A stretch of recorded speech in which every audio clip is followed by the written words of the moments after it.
First question is from Sam. Go ahead, Sam. Hey, Coach. I'm going to start off. First, I like the background you had before. You should go back to that. And then just to kind of start you off, first couple of games against Iowa State and Kansas State, two teams you never really had a problem with in the past, but now you got a top 10 matchup this weekend. What are you seeing out of the Cowgirls before you kick off on Saturday? Yeah, they're very dynamic in the attack. They're returning some Big 12 first teamers. So I do think we're going to see different types of pressure from OSU, and it's going to be really exciting to watch to see what we do with there was an offensive player of the week in Grace from OSU, so we know how deadly she can be with time and space. So it's going to be a really good opportunity for us to see where we're at, especially with the number 6 team in the country. Next question will be from Nick Farrell. Go ahead, Nick.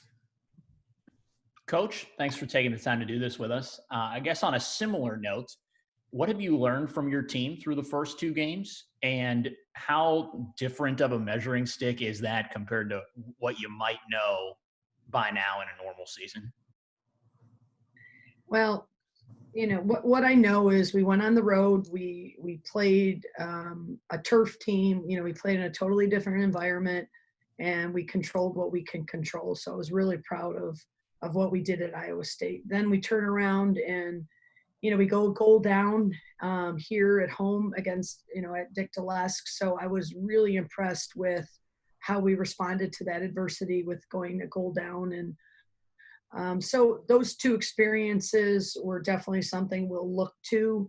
By this point, though, as you know, I really like to have a non-conference schedule that shows what it's like to experience different types of team, especially probably top 10 teams. So now we're going into conference play in that scenario. But, it's something we couldn't control this year, but it's pure excitement. And, I feel really good that the girls have worked really hard and been really focused, and they know how complicated this game against OSU is going to be.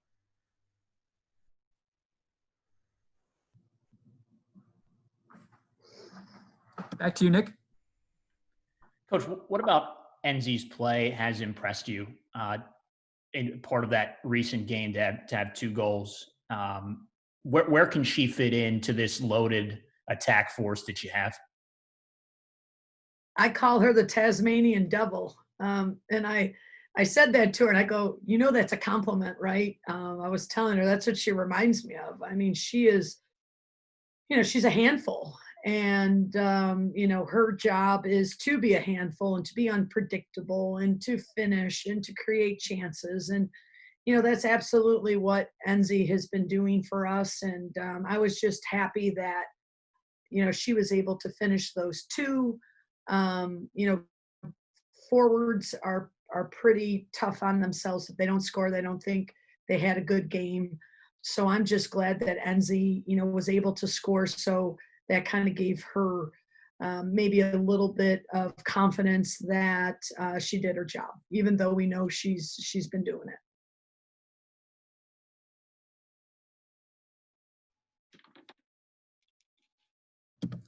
Next question is from Carly Nevis. Hi, Carly. Hey, Coach. How are you? Good, Carly. Kept the background. Yeah, the people more powerful than me told me I had to take it off. So I had it on for recruiting last night. So I usually put that up. So I'm glad you guys enjoyed it.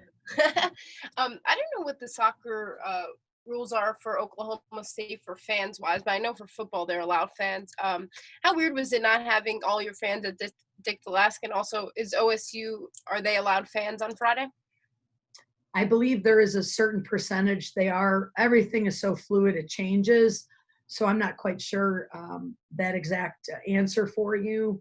For us personally, not being able to have, our fans in the stands, I know I was, so many people I felt like were reaching out to me, and I wish I could have been able to give tickets or to direct them that we were letting people in. But, it was a different atmosphere, it was a different energy. And I've always said this, that the fans are incredible at Gillespie. We have faithful, we have energy, they're loud and proud, and not to experience that for this team the other night was a bummer.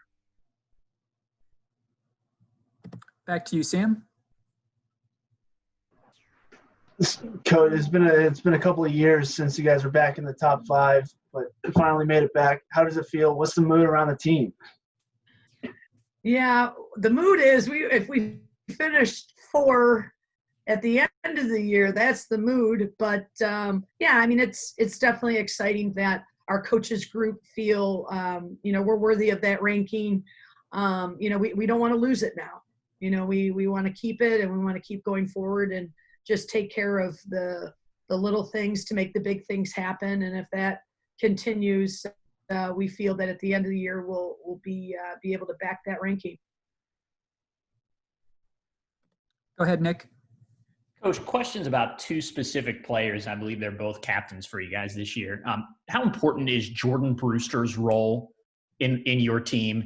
And then a second question, Steph has scored goals for you guys in the past. I think 2 years ago she had 6. Is she going to need to have that type of production when it comes to goal contributions for you guys this year? Okay, so Steph, I call her Pinto. She is definitely a motor right now for us. And Steph is really motivated and excited to step up as a senior leader and to do her job. So as a midfielder, she wants to link on, she wants to break lines, she wants to get in gaps, she wants to defend, she wants to get shutouts, and she definitely wants to score and create assists. So it's really important to her, and it's really important to this team with that type of leadership and experience, because she has been around for so long. So I'm really excited about this year for her and where she's at, but also how she's going to continue to develop. So I'm behind that kid right now. It's exciting.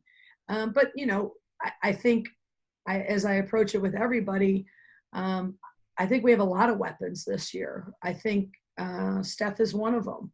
And, she's also led that with some intensity and mindset, and that's what you expect out of a senior. So like I said, it's really exciting. And I'm excited for her personally to be able to be that leader. Then you look at Jordan Brewster, and, Jordan, again, she, this is her 3rd year starting in the back. She is one of our most experienced players and most decorative right now with awards. So it was really important that not only does Jordan give leadership off the field, but also on the field with her experiences and her hard work.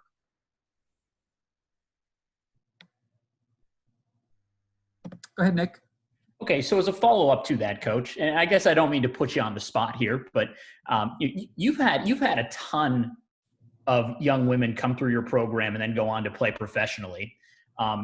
Are those 2 capable of making that jump when the time comes? And if so, where do they have to take their game? We've had 28 professional players, so I do know that because I've just looked on my wall and I saw that. So I'm throwing a stat out there. Yes, both of them definitely have the capabilities. We talk about that a lot with our goal setting and our individual goal setting, and what's important to me and what drives me is their development.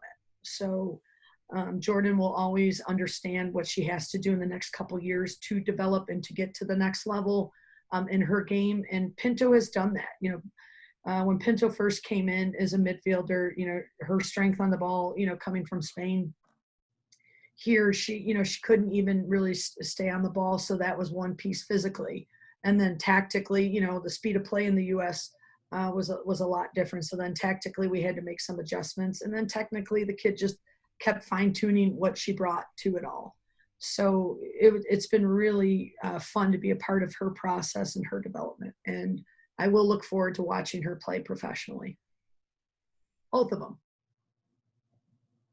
Go ahead, Nick.